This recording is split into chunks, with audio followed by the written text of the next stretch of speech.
Dans le cadre du module communication, innovation et créativité, notre groupe s'est engagé pour traiter le sujet intitulé les freins et les stimulants de la créativité. Donc, qu'est-ce que la créativité? Quels sont les freins et ses stimulants vis-à-vis des individus et des organisations?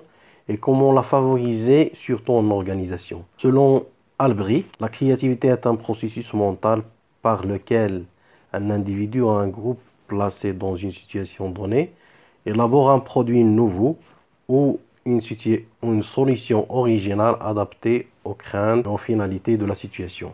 Les freins personnels de la créativité selon Boisvert, Cosette et Poisson, l'apathie qui se manifeste en manque de motivation, l'insécurité due aux peurs de ridicule, crainte de se tromper, le manque de confiance en soi, les mauvais souvenirs, la rigidité, les difficultés à penser abstraitement, préjugés, conformisme, respect à la lettre de l'ordre social.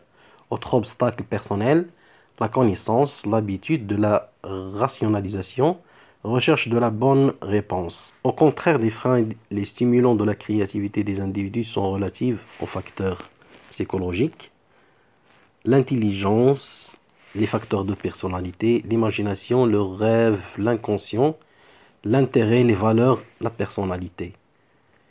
Les facteurs biologiques de la créativité, la race, l'âge et la créativité, l'âge et la productivité, la créativité et névrose.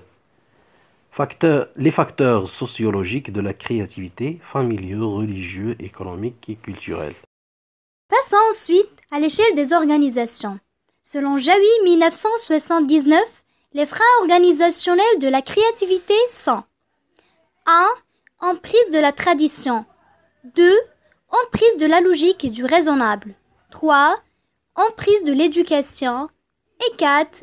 Emprise de nos habitudes. Concernant les stimulants de la créativité des organisations, selon Lewin, le groupe favorise le changement. Il est plus aisé de changer les normes et les idées d'un groupe que d'un individu. Situation de groupe entraîne les changements d'attitude et de comportement les plus stables. Selon Kogan et Olash, le groupe favorise la prise de risque. Les sujets placés dans une situation de prise de décision collective choisissent des solutions plus originales et plus risquées que celles choisies par des individus comparables pris isolément. Donc, cette augmentation de la prise de risque en situation de groupe constitue un facteur favorable à la créativité. Concernant Hall et Watson, ont traité l'hétérogénéité des groupes qui favorise la créativité à condition que les groupes soient animés à partir des principes de la non-directivité, c'est-à-dire fonction de régulation, et notamment régulation des blocages, des inhibitions qui peuvent être liées à la représentation de soi et des autres, contraintes du jugement. Selon Lewin,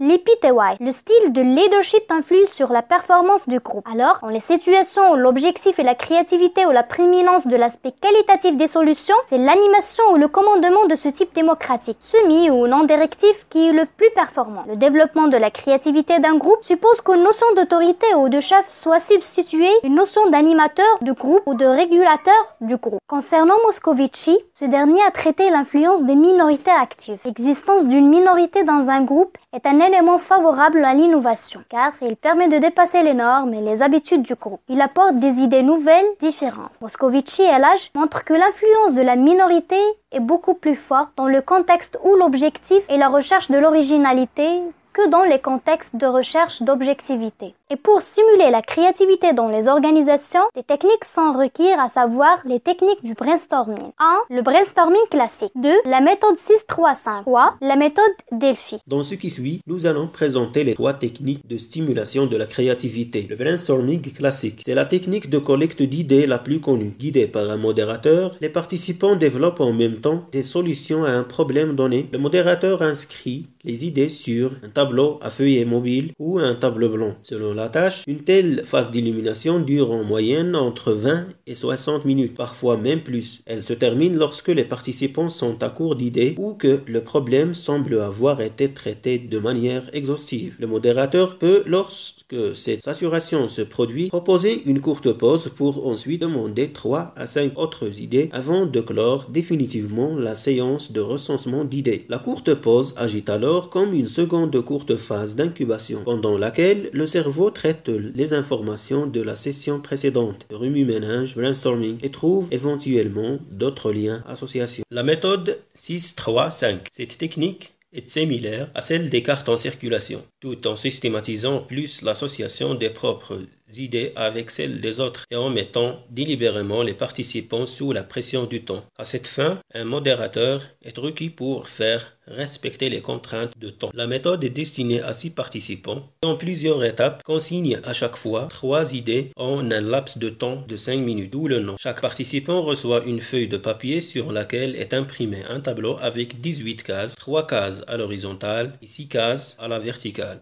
La méthode Delphi. Cette technique permet d'effectuer une sorte de remue-ménage en travail individuel, mais avec une inspiration mutuelle. Ceci peut être particulièrement utile si les participants, généralement des experts en la matière, ne peuvent pas se réunir pour une session de groupe. Au premier tour, l'énoncé du problème est envoyé par écrit à tous les participants avec prière de renvoyer également par écrit leurs propositions au modérateur avant une date spécifique. Au deuxième tour, le modérateur rend les résultats du premier tour anonymes et les renvoie à nouveau en résumé à tous les participants. Ceux-ci se penchent sur les idées, les complètent et les développent, sans commentaire ou critique. Au troisième tour, de nouveau, le modérateur reçoit les solutions proposées par tous les participants et leur renvoie en résumé après les avoir rendus anonymes pour un autre passage. La procédure peut être répétée aussi souvent que nécessaire, jusqu'à ce que le problème ait été traité de manière exhaustive. Dans le cadre du module communication, innovation et créativité, notre groupe s'est engagé pour traiter le sujet intitulé